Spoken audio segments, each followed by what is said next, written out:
Hello everyone, welcome back my YouTube channel. আপনারা কেমন আছেন? আশা করছি আপনারা ভালো আছেন। আপনাদের দোয়ায় আলহামদুলিল্লাহ আমিও ভালো আছি। আজকে আমি যে বিষয়টা নিয়ে কথা বলবো সেই বিষয়টা আপনারা ভিডিওর থাম্বনেল দেখে বুঝতে পেরেছেন যে আমি আজকে কী বিষয়টা নিয়ে কথা বলবো। তবুও এই বিষয়টা যারা বাংলাদেশি আছেন তাদের দেখা একান্ত জরুরি।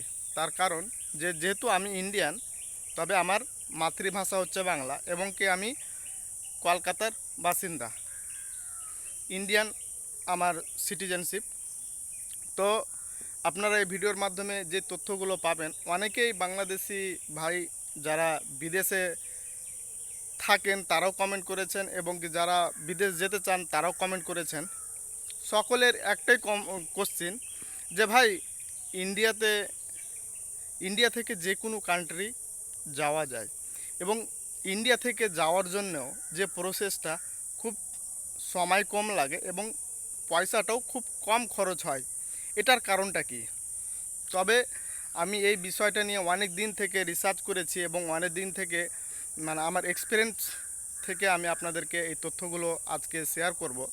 দেখুন, ইন্ডিয়াটা হচ্ছে ছোট কান্ট্রি না। যেরকম বাংলাদেশ আছে, বাংলাদেশ হচ্ছে আমাদের যে পশ্চিম বাংলা, আমরা পশ্চিম বাংলার যেহেতু বাসিন্দা, পশ্চিম বাংলা যত বড় তত বড় হচ্ছে বাংলাদেশ।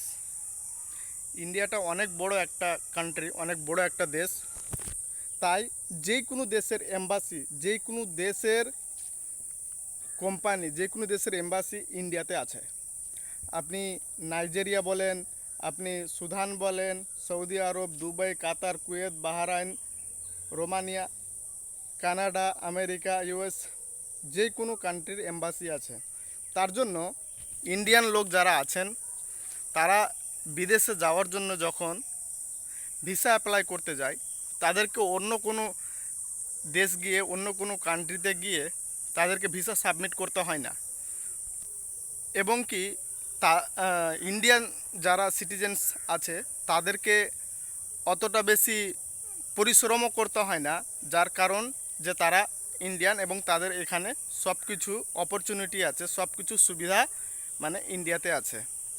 তবে আরও কিছু আপনাদেরকে তথ্যগুলো বললে আপনারা বুঝতে পারবেন যে ইন্ডিয়ান যারা আছেন, ইন্ডিয়ান যে কালচারের লোকগুলো আছেন, তার যেহেতু ইন্ডিয়ান হচ্ছে একটা ডেভেলপ কান্ট্রি, ইন্ডিয়ান যেহেতু একটা বড় কান্ট্রি, ওই হিসাবে ইন্ডিয়ানদেরকে বিদেশে গিয়ে তো ইন্ডিয়ানরাও কাজ করে, জব করে। তবে ইন্ডিয়ানরা যদি চায় কি বিদেশে গিয়ে কাজ করব না, নিজের দেশে থেকেও কিছু কাজ করব, তবুও তারা করতে পারে। তবে বেশি রোজগার করার তাগিদে সকলে আমি যেহেতু গেছি বিদেশ কান্ট্রিতে, আমারও এক্সপিরিয়েন্স আছে, আমি যেহেতু কাজ করেছি, তো আমারও তো ইচ্ছা ছিল যে কি আমি বিদেশে কাজ করব, জব করব। তবে আমি যেহেতু এই কথাটা বলছি যে ইন্ডিয়ান হচ্ছে বড় একটা কান্ট্রি, তবে ইন্ডিয়াতে আমরা কাজ করতে পারি, তবে কেন আমি বিদেশ গেলাম? আপনার মনে এই কথার প্রসঙ্গে আপনার মনে কিছু কোশ্চিন জাগতে পারে। তবে আপনাদের এই কোশ্চিন এর জন্যেই আমি আপনাদেরকে বলতে চাই যে সকলের মানসিক যে সব লোক আবার একই সেন্টিমেন্টের লোক না। কারো হয়তো বিজনেস করাতে খুব ইচ্ছা এবং সে দক্ষতা, কেউ হয়তো পড়াশোনা স্কিল তার ভালো, যে যেরকম এক্সপিরিয়েন্স নিয়ে কাজ করে। অনেকে হয়তো মেকানিক্যাল ইঞ্জিনিয়ার আছে, অনেকে হয়তো ইলেকট্রিক মেকানিক্যাল আছে। তো আশা করছি আপনারা বুঝতে পারছেন। তবে ইন্ডিয়ান যারা, তাদেরকে যেই কোনো কান্ট্রিতে যাওয়ার জন্যে পয়সা খুব কম, খুব অল্প খরচে তারা যেতে পারে। আমার এক বাংলাদেশি ভাই আমাকে কমেন্ট করেছেন কি ভাই, আমরা যদি ইউরোপ কান্ট্রিতে যাওয়ার জন্য ভিসা অ্যাপ্লাই করি, দালালের মারফত গেলেও এবং কি আমরা যদি লিগেল হিসাবে গেলেও আমাদের প্রায় 20 থেকে 25-30 লাখ টাকা পর্যন্ত খরচ হয়। তবে ইন্ডিয়ানরা যারা ইন্ডিয়ানরা যারা ওই ইউরোপ কান্ট্রির মধ্যে জব করার জন্য যায় এবং ইন্ডিয়ান যারা ইউরোপ কান্ট্রিতে যায়, তাদেরকে কোনো প্রকারের কোনো প্রকারের কথা বলছি, সরি, মানে অতটা পয়সা খরচ হয় না, খুব বেশি সামথিং 5-6-7 লাখ টাকা খরচের মধ্যে তারা যেতে পারে এবং লিগ্যাল হিসাবে। তো এটা কি করে সম্ভব? তো দেখেন যে সকলের হয়তো এই এক্সপিরিয়েন্সটা নাও থাকতে পারে এবং অনেকের হয়তো মনে এই কোশ্চেনগুলো জাগতে পারে যে কি বাংলাদেশ থেকে এত খরচ করে যেতে হয়, ইন্ডিয়া থেকে এত অল্প খরচ কী জন্যে।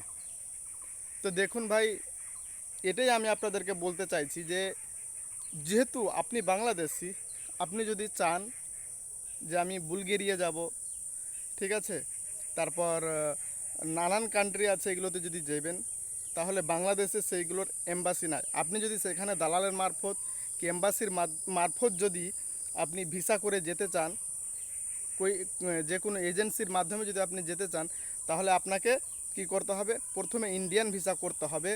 ইন্ডিয়ান ভিসা করে ইন্ডিয়াতে এসে আপনাকে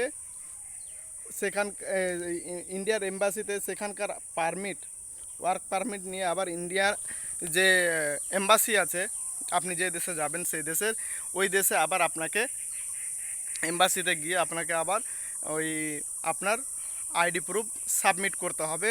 তারা যদি মন থেকে চায় যে না আপনি এলিজিবল আছেন সেই কান্ট্রিতে গিয়ে জব করার মতো, আপনার ইন্টারভিউ নেওয়া হবে, তবে আপনি যেতে পারবেন। আর ইন্ডিয়ানরা যারা আছে তারা যদি কোনো প্রকার ওয়ার্ক পারমিট পেয়ে যায় যে কান্ট্রিতে যেতে চায় সেই কান্ট্রি থেকে, তবে তার জন্য বেশি খরচের ব্যাপার নয়। আপনি যেহেতু বাংলাদেশ থেকে আসবেন, তো অবভিয়াসলি আপনার সামথিং বেশ কিছু টাকায় খরচ হয়ে যায় যে আপনার ইন্ডিয়ান ভিসা করার জন্য। আবার অনেকে হয়তো প্রসেসটা জানে না যে ইন্ডিয়ান যে ভিসাটা করতে হবে, তো ইন্ডিয়ান ভিসা করার জন্য আপনাকে কি কি করতে হবে এবং কোথায় যেতে হবে, কত টাকা খরচ করতে হবে, এবং আপনি যেহেতু বাংলাদেশি, তো ইন্ডিয়াতে কোথায় গেলে কিভাবে মানে যেতে পারবেন। আর আপনাদেরকে একটা সুবিধার্থে একটা কথা বলে রাখি, যেহেতু বাংলাদেশিরা বাংলা ভাষায় তারা প্রচলিত, আর ইন্ডিয়ানরা যারা আছে হিন্দি বাংলা, আমরা যেহেতু আছি হিন্দি বাংলা দুই ভাষাতে আমরা কথা বলতে পারি।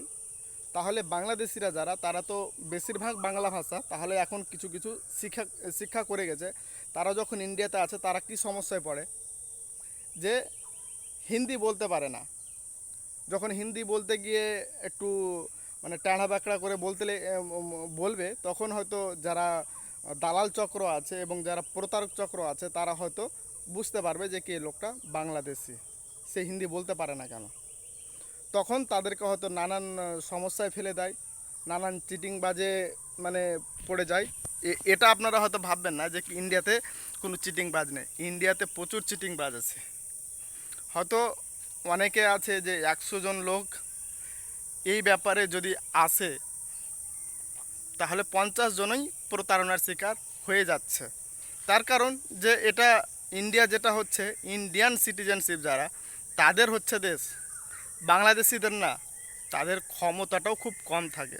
তো আশা করছি বুঝতে পারছেন যে ইন্ডিয়া থেকে যে কোনো কান্ট্রিতে যাওয়ার জন্যে যে ভিসার প্রসেসটা খুব টাইম কম লাগে, এবং ইন্ডিয়ান সিটিজেনশিপ যারা আছেন তাদের জন্যই সময়টা কম লাগে, কিন্তু যারা বাংলাদেশি আছেন তাদের জন্য অবশ্যই বেশি লাগবে, এবং এই জন্যই তাদেরকে পয়সাগুলো বেশি খরচ করতে হয়। তার কারণ আপনি বাংলাদেশ থেকে আসবেন, আপনার টাকা পয়সা খরচের ব্যাপার। আপনি যখন এম্বাসিতে যাবেন, আপনার যেই মানে ওয়ার্ক পারমিটের জন্য যে আপনাকে পাসপোর্ট, তারপর আপনার ওয়ার্ক পারমিট যে আপনাকে সাবমিট করতে হবে এম্বাসিতে, তো আপনি এম্বাসিতে যখন যাবেন আপনার ডেট পড়ে গেল 6-7 দিন পর আপনাকে আসতে হবে এম্বাসিতে, তখন আপনাকে সেখানে হোটেল নিয়ে থাকতে হবে, হোটেল খরচ, নানান খরচ আছে।